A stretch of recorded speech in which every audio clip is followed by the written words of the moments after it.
आप 2021 के board exam में शामिल होने वाले हो तो आज फिजिक्स के लेसन नंबर 2 का द एंड होने वाला है, क्योंकि आज की इस वीडियो में वो लेसन नंबर 2 के सबसे मोस्ट इंपॉर्टेंट क्वेश्चन आंसर के साथ आपको बताए जाएंगे। उससे पहले एक इंपॉर्टेंट अनाउंसमेंट अनअकैडमी की तरफ से, अगर आप 2021 में नीट को टारगेट कर रहे हो तो ये आपके लिए बहुत ही स्पेशल होने वाला है। Boost your rank in NEET 2021 with NCERT exemplar. आपको पता है अगर आप बोर्ड एग्जाम दो या फिर नीट दो या जेईई दो, एनसीईआरटी के एग्जाम्पल कितने इंपॉर्टेंट रोल प्ले करते हैं आपके एंट्रेंस एग्जाम में, क्योंकि कभी कभी डायरेक्ट क्वेश्चन एनसीईआरटी के एग्जाम्पल से पूछ लिया जाता है। तो इसी को देखते हुए आपको 5 दिन में 5 टॉपिक कवर कराएंगे प्रणव, जिसमें 21, 22, 23, 24, 25 नवंबर तक आपको 5 ऐसे टॉपिक बताए जाएंगे जिससे हर साल क्वेश्चन आते हैं। Plant, human physiology, ecosystem ecology, genetics and evolution, cell and cell division. तो ये क्लास आप 5 बजे अटेंड कर सकते हो। डिस्क्रिप्शन में इसका लिंक प्रोवाइड कर रहा हूँ, उस लिंक पर क्लिक कर आप डायरेक्ट इस क्लास को अटेंड कर सकते हो। आपको प्रणव ये लेक्चर लेंगे जिनके 99.98 परसेंटाइल बायोलॉजी में आए थे एम्स 2017 में, ठीक है।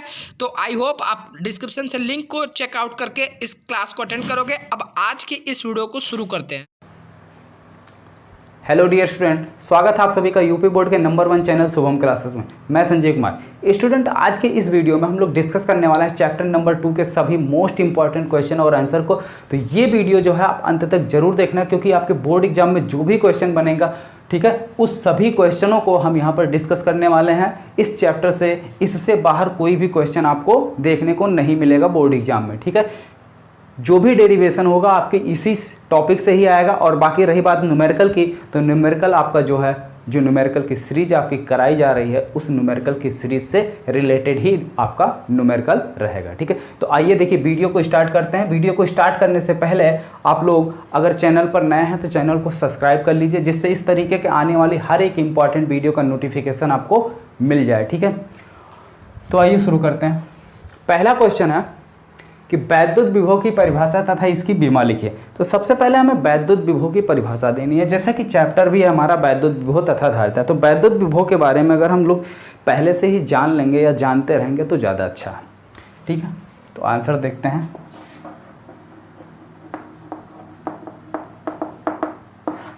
वैद्युत विभव, वैद्युत विभव क्या चीज़ है? किसी वैद्युत क्षेत्र के अंदर, ठीक है, किसी भी वैद्युत क्षेत्र में, जैसे मान लो यहाँ पर कोई आवेश रखा हुआ है, तो इसके चारों ओर ये हमारा क्या वैद्युत क्षेत्र है, ठीक है।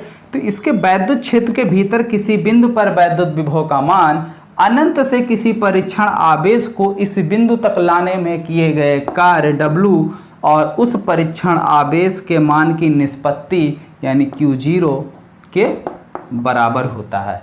तो विभव V बराबर क्या हो जाएगा? W/Q0। फिर से समझो कि किसी भी बिंदु पर, किसी भी बिंदु पर, और ये बिंदु कहाँ होना चाहिए? वैद्युत क्षेत्र के भीतर, ठीक है। तो वैद्युत क्षेत्र के भीतर किसी बिंदु पर वैद्युत विभव का मान अनंत से किसी परीक्षण आवेश को इस बिंदु तक लाने में किए गए कार्य और इस परीक्षण आवेश के मान की निष्पत्ति को उस बिंदु पर वैद्युत विभव कहते हैं। क्लियर हुई इतनी बात, ठीक है। अब बात करते हैं मात्रक की। तो वैद्युत विभव V बराबर आ गया W/Q0, ठीक है। तो W का मात्रक क्या होता है? जूल। Q का मात्रक क्या होता है? कूलाम। तो विभव का मात्रक आपका क्या हो गया? जूल बटे कूलाम, या इसी को बोला जाता है वोल्ट, ठीक है। इसी को बोला जाता है क्या? वोल्ट, ठीक है। यहां तक क्लियर। अब इसकी बीमा देखिए। तो बीमा निकालनी है किसकी? V की। तो जिसकी बीमा निकालनी होती है उसको अगर हम बड़े ब्रैकेट के अंदर लिख दिए तो इसका मतलब है कि उसका बीमा निकाला गया है।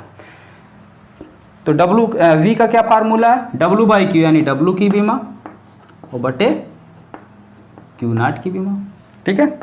तो W बराबर क्या होता है? W क्या होता है? कार्य है। और कार्य होता क्या है? बल गुणे विस्थापन। तो ये बल गुणे विस्थापन यानी इसकी जगह हम क्या लिख सकते हैं? F/D की बीमा। भाई F/D, फोर्स इंटू डिस्प्लेसमेंट ना, यही तो होगा हमारा W। अब भाई देखो, फोर्स यानी बल, बल की बीमा क्या होती है? mL/T⁻²। D की बीमा क्या होती है? D मतलब डिस्टेंस होता है, डिस्टेंस यानी दूरी, दूरी को हम L से लिखते हैं लेंथ। क्यू की विमा होती है आपकी 80। इसको सॉल्व करोगे कितना आ जाएगा, m, एक एल यहाँ एक एल यहाँ, 2l हो गया, तो m l स्क्वायर, एक टी नीचे है तो ये ऊपर जाएगा माइनस हो जाएगा, -2 पहले से -1 और हो गया तो कितना हो जाएगा t की पावर -3 और a ऊपर जाएगा तो a की पावर -1। ये आपकी बीमा, ठीक है।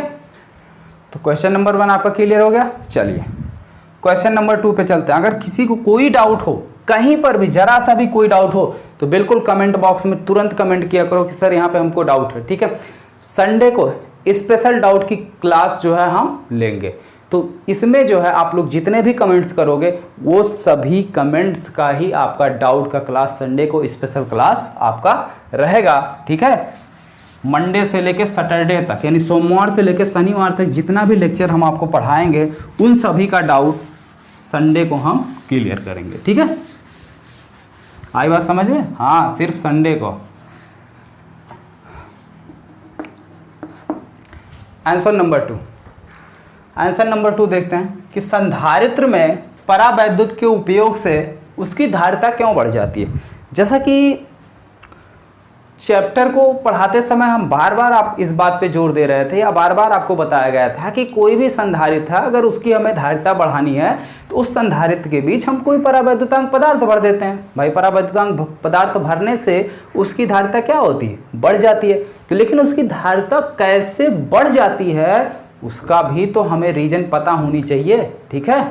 तो चलिए डिस्कस करते हैं, देखते हैं कैसे उसकी धारिता बढ़ती है। जैसे मान सबसे पहले तो संधारित्र जान लीजिए। संधारित्र होता क्या है, आवेश को स्टोर करने वाला एक युक्ति है जो, ठीक है, जिसे हम लोग कैपेसिटर कहते हैं, यानी जो अधिक से अधिक क्या आवेश को स्टोर कर सके वही हमारा क्या संधारित्र। तो C बराबर होता है Q/V, ठीक है। C इक्वल टू क्या होता है, Q/V। ये हमारे संधारित्र की डेफिनेशन है। चलिए देखिए, जैसे मान लीजिए ये हमारा कोई संधारित्र है, ठीक है। संधारित्र होता क्या है कि पास पास दो प्लेटें होती हैं समान, एक पे जो है पॉजिटिव चार्ज होता है, एक पे नेगेटिव चार्ज। तो इस पे पॉजिटिव चार्ज मैंने बना लिया और इस पर जो है नेगेटिव चार्ज बना लिया। यहाँ तक क्लियर हो रहा, कोई डाउट नहीं? अभी तो कुछ हमने शुरू भी नहीं किया, अभी से डाउट होगा तो फिर कैसे चलेगा। देखो यहाँ तक कोई डाउट नहीं, ठीक। ये हमारा क्या हो गया, संधारित्र हो गया, ठीक। अब इसके बीच में हम कोई मान लेते हैं ये परावैद्युतांक पदार्थ भर देते हैं, ठीक है। ये हमने एक परावैद्युतांक पदार्थ भर दिया, ठीक है। ये हमने कोई एक परावैद्युतांक पदार्थ भर दिया। अब परावैद्युतांक पदार्थ के भरते ही इसकी धारिता क्या होती है, बढ़ जाती है। कितना बढ़ जाती है, जितना इस परावैद्युतांक का मान होता है उतना गुना बढ़ जाती है। अगर इस परावैद्युतांक का मान हम k मान लें, इस परावैद्युतांक का परावैद्युतांक जो है अगर वो k माना जाए तो इसकी धारिता जो है वो k गुना बढ़ जाती है, ठीक है। तो अब देखिए भाई कैसे k गुना बढ़ जाती है। मान लिया इसकी परावैद्युतांक का जो मान है वो कितना है, k है, ठीक है। अब देखो यहाँ पे परावैद्युतांक पदार्थ भरते ही क्या होता है, इस संधारित्र के अंदर भी एक वैद्युत क्षेत्र क्रिएट हो जाता है, ठीक है। अगर परावैद्युतांक पदार्थ आपका नहीं भरा है तब ऐसी कंडीशन में इसके प्लेटों के बीच विभवांतर अगर कितना माना जाए, b है। और जैसे ही परावैद्युतांक पदार्थ हम भरते हैं तुरंत ही इसके अंदर भी एक वैद्युत क्षेत्र स्थापित हो जाता है, ठीक है। एक भाई देखिए बाहर का वैद्युत क्षेत्र है ना, वो तो है ही है, लेकिन इसके अंदर भी एक वैद्युत क्षेत्र स्थापित हो जाता है। और वो वैद्युत क्षेत्र कैसे स्थापित हो जाता है, क्योंकि इसके प्लस वाली प्लेट के पास का जो सिरा होता है तुरंत ये उसके अपोजिट बन जाता है, यानी ये माइनस हो जाता है और ये प्लस बन जाता है, ठीक है, ठीक। तो इसके अंदर भी एक वैद्युत क्षेत्र स्थापित हो जाता है। अब इसके अंदर जैसे ही वैद्युत क्षेत्र स्थापित होता है तुरंत विभव का मान क्या होता है, घट जाता है। तुरंत विभवांतर क्या होता है, विभवांतर घट जाता है। जैसे ही अंदर संधारित्र के अंदर वैद्युत क्षेत्र बनता है तुरंत विभवांतर का मान क्या होता है, घट जाता है। और जैसे ही विभव का मान घटेगा तुरंत सी की वैल्यू क्या होगी, बढ़ेगी कि नहीं बढ़ेगी। देखो भाई, जैसे मान लो यहाँ आवेश Q को हमने ले लिया 10 कूलाम और विभव लिया गया 2 वोल्ट, ठीक है। अब ये 2 तो इसको सॉल्व किया, कितना आया 5, ठीक है, 5 आ गया फैरेड। ये इसकी धारिता हो गई 5 फैरेड। लेकिन जब विभवांतर घट जाता है, यानी विभवांतर का मान घटकर 2 से 1 हो जाता है, कितना हो जाता है 1, तब इसकी धारिता कितनी आ गई, 10 फैरेड आई कि नहीं आई, 10 फैरेड आ गई। तो यही देखो, जैसे ही विभवांतर घटेगा तुरंत धारिता क्या होगी, बढ़ेगी। यही सिंपल सा कॉन्सेप्ट है। संधारित्र में परावैद्युत पदार्थ जब यूज करते हैं तो उसकी धारिता कैसे बढ़ती है। क्लियर हो गया, कोई डाउट नहीं, ठीक है। ये क्वेश्चन एग्जामिनर आपसे वाइवा में भी पूछ सकता है, ठीक है, बहुत ही इंपॉर्टेंट क्वेश्चन है। जल्दी कोई इसको डिस्कस नहीं करेगा, बस मैक्सिमम लोग क्या करते हैं, चाहे आपके स्कूल में हो या कोचिंग में हो या फिर कहीं अदर यूट्यूब चैनल पर भी अगर आप देखेंगे तो ऐसे क्वेश्चनों को सिर्फ डिस्कस कर देंगे कि परावैद्युतांक पदार्थ भरते ही उसकी धारिता k गुना बढ़ जाती है। लेकिन क्यों बढ़ जाती है इसका रीजन जल्दी कोई बताता नहीं है, ठीक है। तो चलिए अगले क्वेश्चन को देखते हैं, क्वेश्चन नंबर 3 को, उसके आंसर को देखा जाए।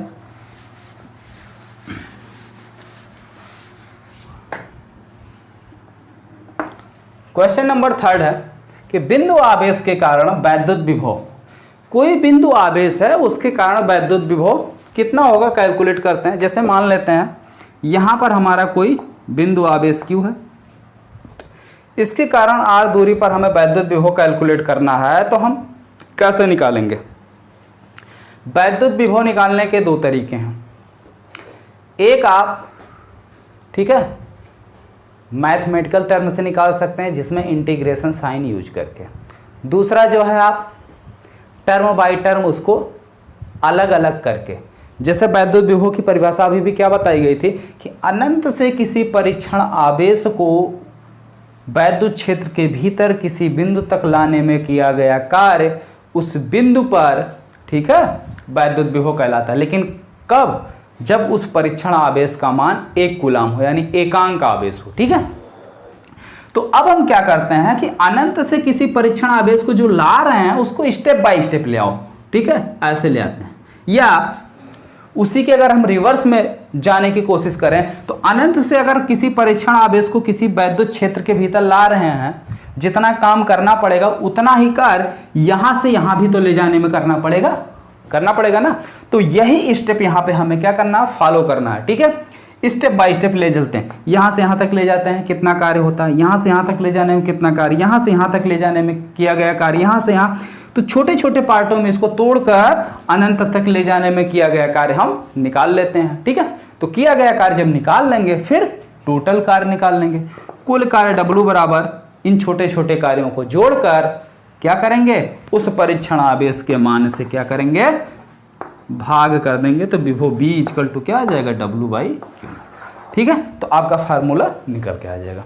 या दूसरा सबसे आसान तरीका जो आपको हम बताने चल रहे हैं उसको ध्यान से देखिएगा, ठीक है। ये तरीका आपके बुक में भी अवेलेबल है, आप चाहें तो वहाँ भी देख सकते हैं। लेकिन जो तरीका हम आपको बताने जा रहे हैं वो बहुत ही ईजी है, ठीक है। थोड़ा सा मैथमेटिकल टर्म यूज हुआ है, लेकिन बायो वालों को भी घबराने की कोई ज़रूरत नहीं है। बिल्कुल ईजी में कौन सा टर्म कैसे यूज हुआ है हम पूरा एक्सप्लेन करेंगे, ठीक है। जैसा कि आप लोग हर एक वीडियो में देखते ही आए हो कि मैं कोई भी टर्म आपका छोड़ता नहीं हूँ, बिल्कुल पॉइंट टू पॉइंट जो है उसको डिस्क्राइब करता हूँ। चलिए देखते हैं। जैसे मान लीजिए ये कोई आवेश है, ठीक है। तो इस आवेश के चारों ओर क्या हो जाएगा, वैद्युत क्षेत्र होगा, और वैद्युत क्षेत्र की दिशा धन आवेश से बाहर की ओर होती है, ठीक है। ये इसके वैद्युत क्षेत्र की दिशा हो गई, ठीक है। अब मान लेते हैं, ठीक है, यहाँ पे कोई बिंदु P है जिसकी दूरी इससे कितनी है, R है, ठीक है, जिसकी दूरी इससे R है, और ये हमारा क्या आगे कहीं चल के इनफाइनाइट है, अनंत है, ठीक है।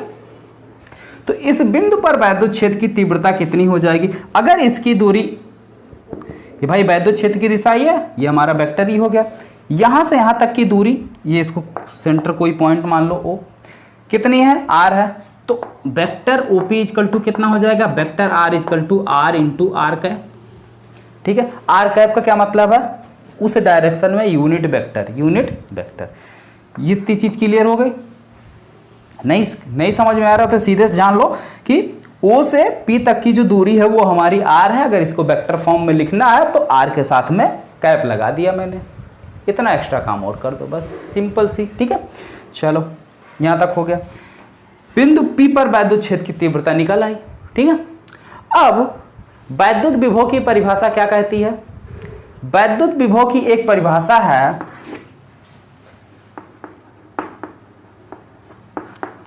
विभव की परिभाषा से।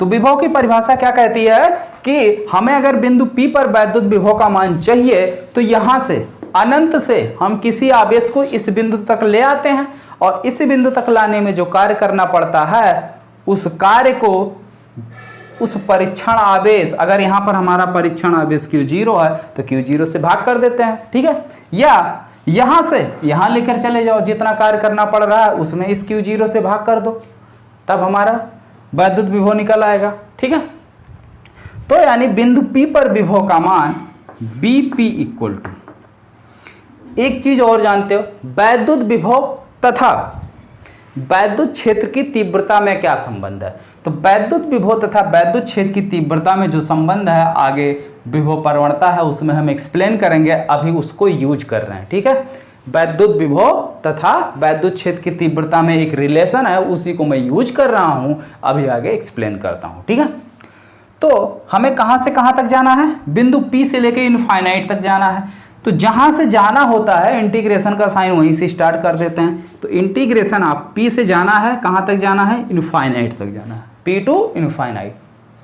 क्लियर। तो वैद्युत विभव और वैद्युत क्षेत्र की तीव्रता में संबंध होता है E इंटू आर। अगर दोनों वेक्टर फॉर्म में है तो वेक्टर लगा लो, तो vector E dot vector R। ठीक है, इनटू हो गया। अब देखो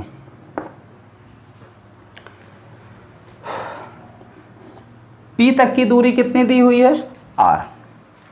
तो R to infinite, R to infinite, इसकी वैल्यू कितनी दी हुई है, 1/4 पाई एप्सिलॉन नॉट Q बटे R स्क्वायर। वैद्युत क्षेत्र की तीव्रता यहाँ E इक्वल टू हो जाएगी 1/4 पाई एप्सिलॉन नॉट Q बटे R square into R cap, into R cap. ठीक है, तो इंटू आर कैप इंटू ये जो वेक्टर आर है, ठीक है, जो E डॉट आर है, यहां पे समेशन लगने का मतलब है छोटे छोटे स्टेप टू स्टेप चल रहे हैं, यानी छोटे छोटे अवयव में चल रहा है। तो इसको हम स्मॉल ले सकते हैं, कैसे कर सकते हैं, वेक्टर डी आर।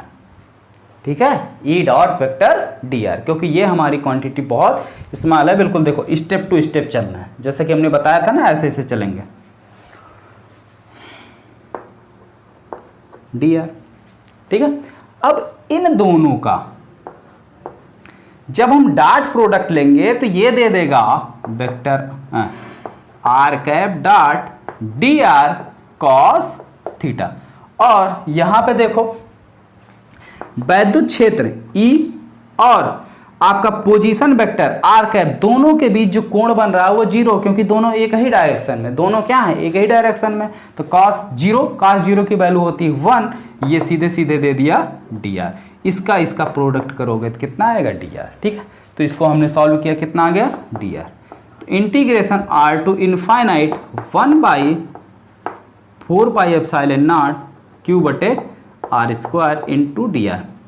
अब देखो भाई, हम आंसर तक पहुंच चुके हैं, लगभग पहुंच चुके हैं। अब यहां तक अगर आपको कोई डाउट हो तो एक बार हम दोबारा समझा रहे हैं, बिल्कुल ध्यान से देखो, क्योंकि इसके बाद जस्ट आपका आंसर है, इसके जस्ट बाद कैलकुलेशन है थोड़ा सा, उसके बाद आपका आंसर है। ठीक है, यहां तक कोई डाउट नहीं आना चाहिए। फिर से समझो, ध्यान से देखो।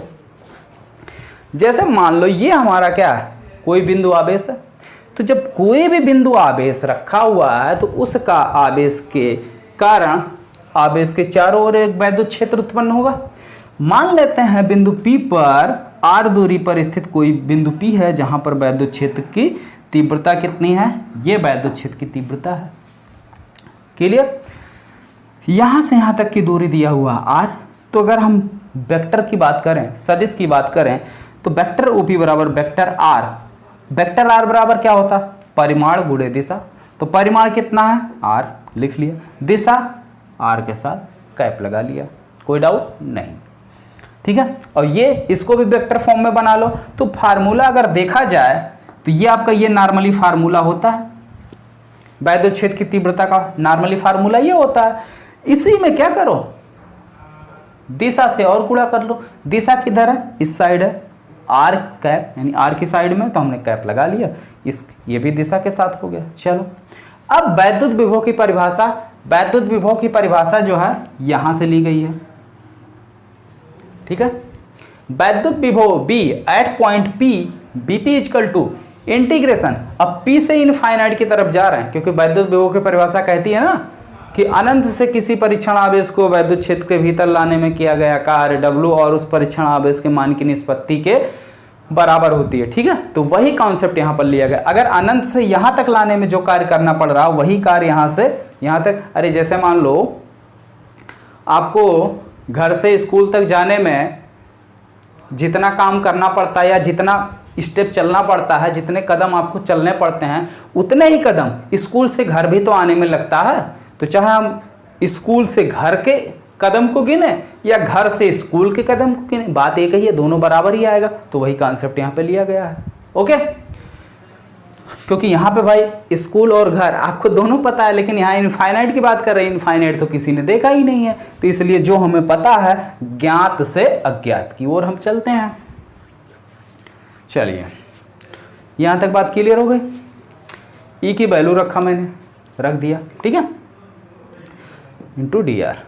तो देखो यूनिट वेक्टर आर कैप और डी आर के बीच जो डॉट प्रोडक्ट है, डॉट प्रोडक्ट का मतलब होता है कॉस थीटा, और इसकी वैल्यू यूनिट वेक्टर हमेशा यूनिट, जैसा कि नाम से ही थोड़ा सा क्लियर हो, यूनिट यानी एकांक। ठीक है, एकांक वेक्टर। तो एकांक वेक्टर, ठीक है, तो उसको जब हम इसके साथ मल्टीप्लाई करेंगे उसका परिमाण लेंगे भाई, क्योंकि देखो एक ये वेक्टर है, सदिश है, सदिशों का जब हम डॉट प्रोडक्ट करते हैं तो उनका परिणाम लिया जाता है और उनके बीच की जो थीटा बनती है, जो कोण बनता है, उसका कोसाइन लिया जाता है।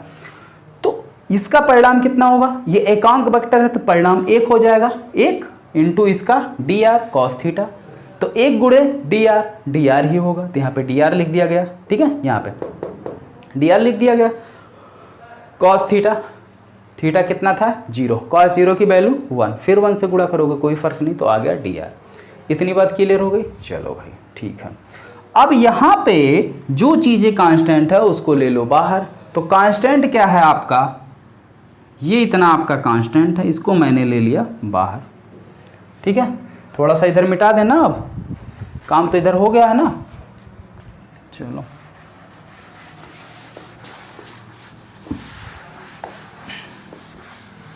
बहुत ध्यान से समझना, ठीक है, क्योंकि बहुत ही इजी तरीके से सॉल्व किया जा रहा। तो Q upon 4 pi epsilon naught common ले लिया गया, अंदर आपका बचा R to infinite 1 by R square D R. अब एक फार्मूला जानते हो, मैथ वाले जानते हो, बायो वाले ध्यान दो।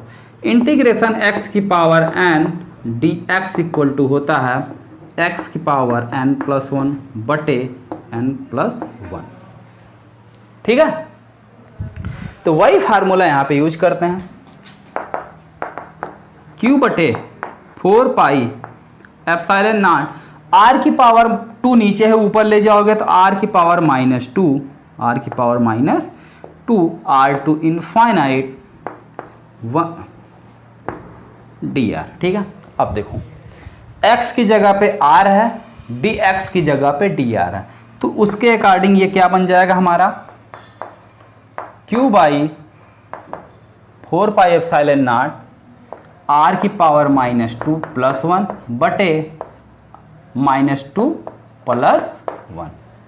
ठीक है, यहाँ तक कोई डाउट नहीं है। आगे देखो, और लिमिट कितनी है, r टू इनफाइनाइट, तो लिमिट भी लगाएंगे हम। R to infinite. ठीक है, आगे देखो, Q by 4 pi epsilon not, इसको सॉल्व किया कितना आ जाएगा, R की पावर -1, R की पावर -1 बटे -1, R टू इनफाइनाइट।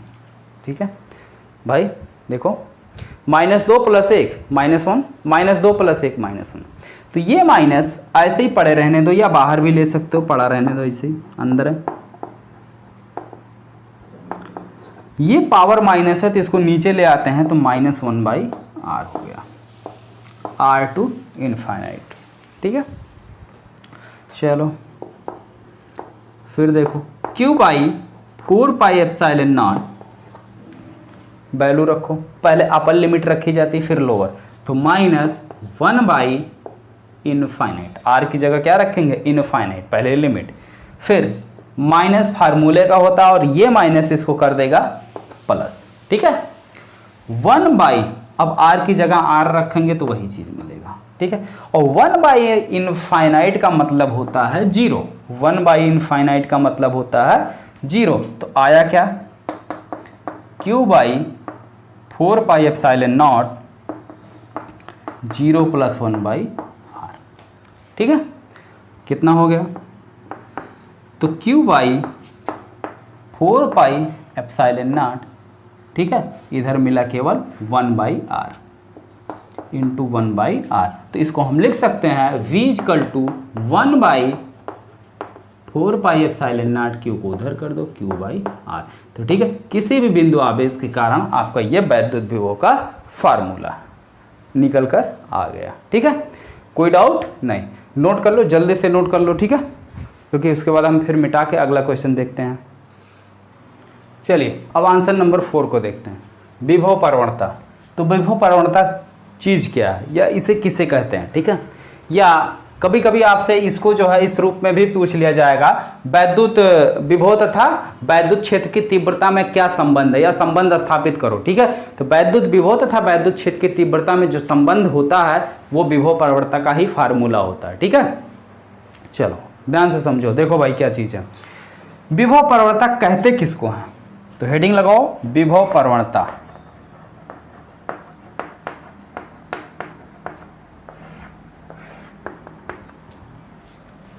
जैसे मान लो ये अगर हमारा कोई तार है या वायर है, ठीक है, या मान लो यहाँ पे कोई आवेश रखा ही गया है, तो इसके आवेश रखा, इससे r दूरी पर यहाँ पर विभव मान लेते हैं क्या, v है।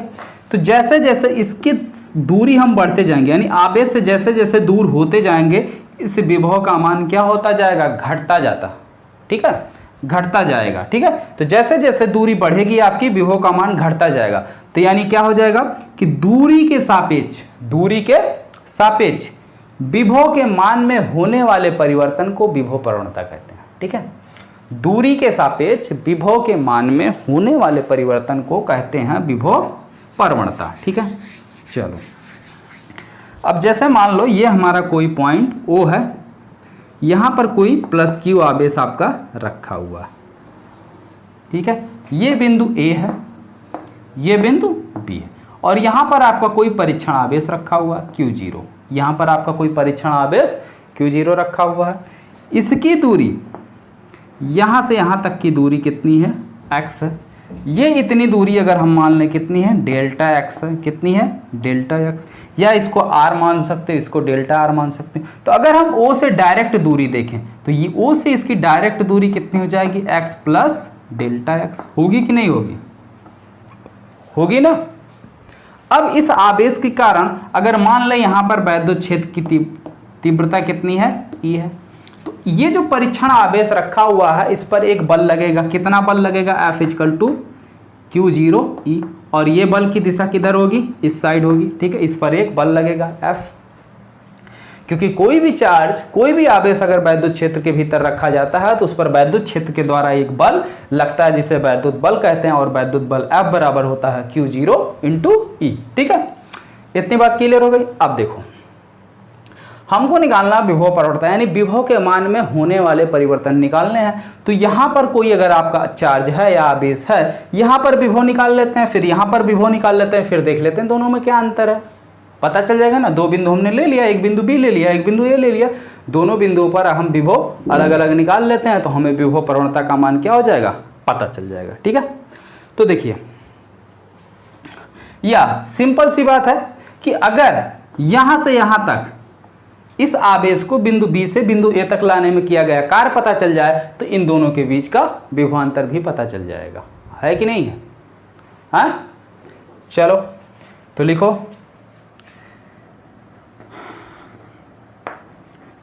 बी ए बी, बिंदु ए और बी के बीच का विभवांतर कितना हो जाएगा? इनके बीच में जो कार्य करना पड़ रहा है, इनके बीच में क्या है, जो हम कार्य कर रहे हैं, कार्यों में अंतर, यानी WA माइनस WB बटे Q0, या इसी को लिख सकते हैं डेल्टा W बाई Q0। ठीक है, डेल्टा W बाई Q0 लिख सकते हैं ना, क्योंकि भाई वैद्युत विभव की परिभाषा क्या है, यही तो है वैद्युत विभव की परिभाषा, B बराबर W बाई Q, B बराबर W बाई Q, ये आपकी वैद्युत विभव की परिभाषा है। तो यहाँ पर कितना कार्य करना पड़ रहा है, यहाँ पर कितना कार्य करना पड़ रहा है, वो सब निकाल के इसी फार्मूले में रख देते हैं। ध्यान से देखो, यदि बिंदु आवेश Q0 को बिंदु B से बिंदु A तक लाने में किया गया कार्य हम निकाल लें, ठीक है, किया गया कार्य हम निकाल लें, तो इनके बीच का जो हमारा विभवांतर है WAB यानी डेल्टा V, ठीक है, WAB यानी कि डेल्टा V, VAB, ठीक है। VAB का मतलब क्या है, यहां से यहां तक का विभव मान लिया गया क्या है, VA, इस पर विभव मान लिया मैंने VB, तो इनके बीच विभव में अंतर यानी VA minus BB equal to कितना, डेल्टा V, इसको लिख सकते हैं कि नहीं लिख सकते हैं, तो वही चीज यहाँ पे लिखा हुआ, ठीक है। चलो तो कार्य निकाल लेते हैं, कार्य बराबर डेल्टा W बराबर क्या हो जाएगा हमारा, बल गुणे विस्थापन, बल कितना लग रहा है Q0 इंटू ई, गुणे विस्थापन कितना हो रहा, कितनी दूरी है डेल्टा x, लेकिन ये जो विस्थापन हो रहा है किधर हो रहा, बल के विरुद्ध विस्थापन हो रहा, बल के अगेंस्ट, बल उस डायरेक्शन में लग रहा, विस्थापन इस डायरेक्शन में कर रहे हैं, तो इसको लिखेंगे माइनस डेल्टा x, ठीक है, माइनस डेल्टा x, क्लियर। तो क्या मिल गया, delta W equal to, delta W equal to क्या मिला हमको, Q0 E into minus delta x, इसको ले आओ इधर, तो डेल्टा W बटे Q0 equal to minus E into delta x, ये है क्या चीज़, डेल्टा B है, क्या चीज़ है, डेल्टा B है ना, धीरे से देख लो कोई देख ना पाए, डेल्टा W बटे Q0 क्या है, डेल्टा V है, रख लो उसकी जगह वैल्यू, तो डेल्टा V इक्वल टू क्या निकल के आ गया, माइनस E डेल्टा x, या डेल्टा V बटे delta x equal to minus E, यही आपकी विभव प्रवणता है, या कह सकते हैं वैद्युत विभव तथा वैद्युत क्षेत्र के बीच में संबंध है। ठीक है, क्लियर हो गया। चलिए आगे बढ़ते हैं अगले क्वेश्चन की तरफ, क्वेश्चन नंबर 5।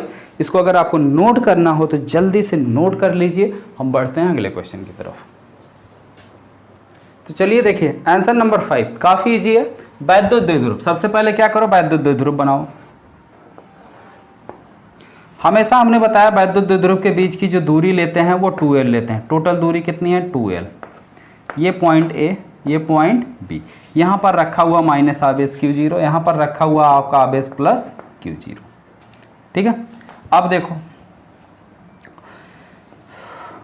यहाँ से R दूरी पर स्थित कोई पॉइंट P है जहाँ पर हमें क्या करनी है, वैद्युत विभव का मान कैलकुलेट करना। तो इस आवेश के कारण इस बिंदु पर वैद्युत विभव जल्दी बताओ। BV कितना हो जाएगा, 1/4πε0 अपान Q बटे क्या होती है दूरी, दूरी कितनी है B से P तक की, तो टोटल दूरी R है, तो R में से कितना घट जाएगा L, क्योंकि भाई टोटल इसका 2L है ना, भाई देखो हम थोड़ा इसको जल्दी में बता रहे हैं क्योंकि ये चीज़ें हम इसके पहले भी डिस्कस कर चुके हैं पहले वाले चैप्टर में, ठीक है।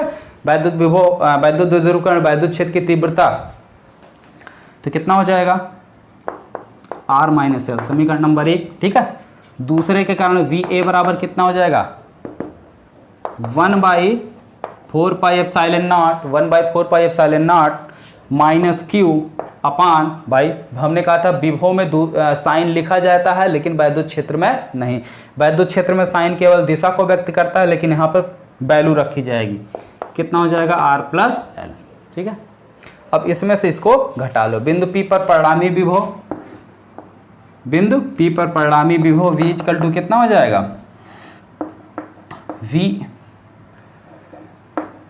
V माइनस BA, ठीक है। ज़्यादा वाले में से कम को घटा लो, ज़्यादा ये है कम ये है तो इसको इसमें से घटा लो। कितना आ जाएगा 1/4 पाई एप्सिलॉन नॉट Q बटे R minus L minus Q अपान R प्लस एल, ठीक है।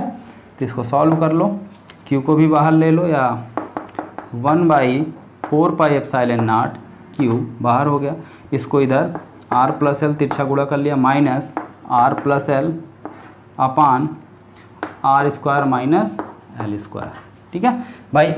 R minus L into R plus R into L, देखो यार दोनों का गुणा कर लो भैया। Q को जब बाहर ले लोगे तो क्या हो जाएगा 1/R माइनस एल यहाँ बचेगा और माइनस 1/R प्लस एल यहाँ बचेगा। इसका इधर गुणा कर दो R प्लस एल माइनस इसका इधर गुणा कर दो R माइनस एल बटे R minus L into R plus L. ये A minus B, A plus B, A square minus B square बन गया। यहाँ पे हमने लिख दिया, ब्रैकेट खोलोगे ये माइनस हो जाएगा, ये प्लस हो जाएगा, ये डायरेक्ट हमने यहाँ यूज कर दिया। R से R काट दो, आ गया कितना 1/4 pi epsilon not, 1/4 pi epsilon not 2, ठीक है, R इंटू R 2L हो गया ना, तो 2QL अपान R square minus L square. अब एल स्क्वायर को नगण्य मान लेना। कैसे नगण्य मान लेना, क्योंकि R की अपेक्षा L बहुत छोटा है और एल स्क्वायर जो है और छोटा हो जाएगा, ठीक है। तो इसको नगण्य मान लेना। तो जब नगण्य मान लोगे तो B बराबर आपका कितना निकल के आ जाएगा V equal to 1/4 pi epsilon naught 2QL होता क्या है P बटे R स्क्वायर, ठीक है। तो ये आपके वैद्युत विभव का फार्मूला निकल के आ गया। अगर आप निरक्षीय स्थिति की बात करोगे तो निरक्षीय स्थिति में वैद्युत विभव का मान, ठीक है, ये तो अक्षीय था, निरक्षीय में वैद्युत विभव V का मान आएगा आपका 0। कैसे 0 आएगा अब ये आप लोग कैलकुलेट करेंगे, ठीक है। ये आप लोग कैलकुलेट करेंगे और हमको बताएंगे कि कितने लोगों का क्वेश्चन लग गया है, कितने लोगों का वैद्युत विभव 0 आ गया है। जिसका नहीं आया डरने की कोई बात नहीं है, बिल्कुल कमेंट बॉक्स में कमेंट कर देना। जैसा कि हम बार बार बताते हैं कि कमेंट बॉक्स में अगर आप कमेंट कर देंगे तो सारे कमेंट को एक बार रीड करके नोट करके संडे को स्पेशल डाउट क्लास की क्लास हम रख देंगे, ठीक है, उस दिन क्लियर करा देंगे। चलो आगे बढ़ते हैं अगले क्वेश्चन की तरफ। आवेशित चालक की स्थितिज ऊर्जा। तो आवेशित चालक की स्थितिज ऊर्जा कितनी होती है, कोई भी आवेशित चालक है इसकी स्थितिज ऊर्जा U equal to half CV square होती है, ठीक है, हाफ CV स्क्वायर या हाफ QV, ठीक है, हाफ QV होती है। अब ये कैसे होती है इसका भी प्रूफ आप सबको करना है, ठीक है। दूसरी बात, समांतर प्लेट संधारित्र की धारिता कैसे निकाली जाती है, चलो इसको बता देते हैं। नहीं तो बोलोगे सर जी कुल होमवर्क दे देते हैं, आप बताते एक को नहीं है यार, इतना तो बताए, घर से भी करा करो। चलो बता देते हैं, ठीक है, 7वां बता दे रहे हैं और ये दोनों जो है आप लोग कर लेना। तो 7वां देखो ध्यान से,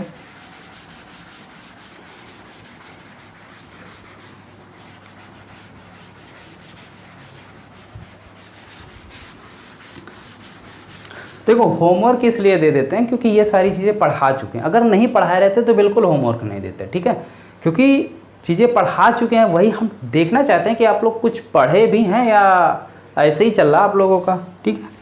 तो इसीलिए होमवर्क देते हैं और होमवर्क जो है आपके फ़ायदे के लिए ही मैं देता हूँ, ठीक है, अपने फ़ायदे के लिए नहीं देता हूँ। ये कभी मत सोचना कि सर जी जो है अपने फ़ायदे के लिए होमवर्क दे रहे हैं, सर जी पढ़ा रहे हैं, सर जी को गर्मी लग रही है, तो जो है सर जी जल्दबाजी में सोच रहे हैं कि होमवर्क दे के हटाओ जल्दी से, ऐसा कुछ भी नहीं है। होमवर्क जो दिया जा रहा है वो आपके फ़ायदे के लिए दिया जा रहा है। हाँ याद है बच्चे, कमेंट जो है आजकल क्वेश्चन की जगह शायरी करते हैं, ठीक है।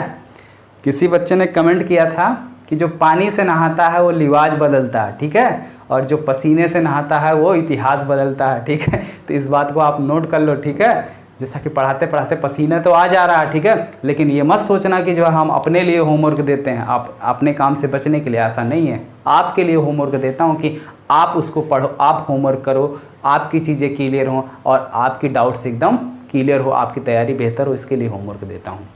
चलो देखो क्वेश्चन नंबर 7। तो अगर होमवर्क पसंद आ रहा तो कमेंट करो, देखते हैं कितने लोगों को पसंद आ रहा। कल से बोलो होमवर्क और बढ़ा देते हैं, नहीं ज़्यादा ना दे, इतना 2-2 ही क्वेश्चन दें। चलो ठीक है, कोई दिक्कत नहीं, 2 ही देते हैं। वैसे भी हम आपको ज़्यादा होमवर्क नहीं देंगे, बहुत ज़्यादा मैक्सिमम होमवर्क देंगे तो 3 क्वेश्चन, इससे ज़्यादा नहीं देंगे। समांतर प्लेट संधारित्र की धारिता, समांतर प्लेट संधारित्र की धारिता।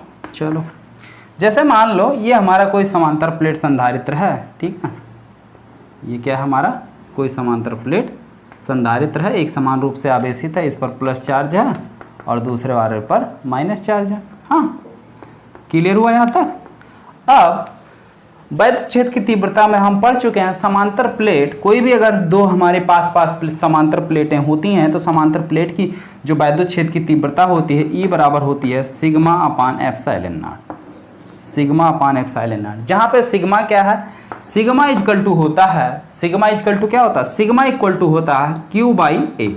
ए क्या है, इस प्लेट का क्षेत्रफल, ए प्लेट का क्षेत्रफल, और क्यू जो है इस पर उपस्थित कुल चार्ज है। तो एक प्लेट पर चार्ज कितना है, क्यू है, तो एक प्लेट का सिग्मा जो होगा वही सिग्मा दूसरे प्लेट का होगा, ठीक। जो आवेश घनत्व इस प्लेट का होगा वही आवेश घनत्व, जो पृष्ठीय आवेश घनत्व इसका होगा वही इसका होगा, क्योंकि दोनों पर आवेश भी सेम है और दोनों का क्षेत्रफल भी सेम है। क्लियर बात। और इसके प्लेटों के बीच जो वैद्युत क्षेत्र की तीव्रता होगी वो प्लेटों के बीच वैद्युत क्षेत्र की तीव्रता ई बराबर होता है सिग्मा अपान एप्सिलॉन नॉट। यहां तक कोई डाउट नहीं है ना। चलो अगर प्लेटों के बीच वैद्युत क्षेत्र की तीव्रता ये है, ठीक है, और मान लिया जाए माना प्लेटों के बीच विभव भी है भाई, अब चार्ज रखे हो और वैद्युत क्षेत्र भी है, तो वैद्युत क्षेत्र है तो वहां विभव भी अपना मुंडी घुसाएगा भाई, हम भी हैं, हमको मत छोड़ो, ठीक है। तो ये मुंडी घुसा दिया, ये कह रहा हम भी हैं, कितना है, बी है, मान लिया। और हम एक चीज जानते हैं, अगर प्लेटों के बीच की दूरी कितनी मान ली जाए, डी, इसके बीच की दूरी कितनी है, डी है, तो बी बराबर क्या हो जाएगा, ई इंटू डी। वैद्युत विभव बी बराबर क्या होगा, ई इंटू डी। तो ई की वैल्यू कितनी है, रख लो सिग्मा अपान एप्सिलॉन नॉट, ठीक है। डी कितना है आपके पास, डी, ये आपको विभव निकल गया।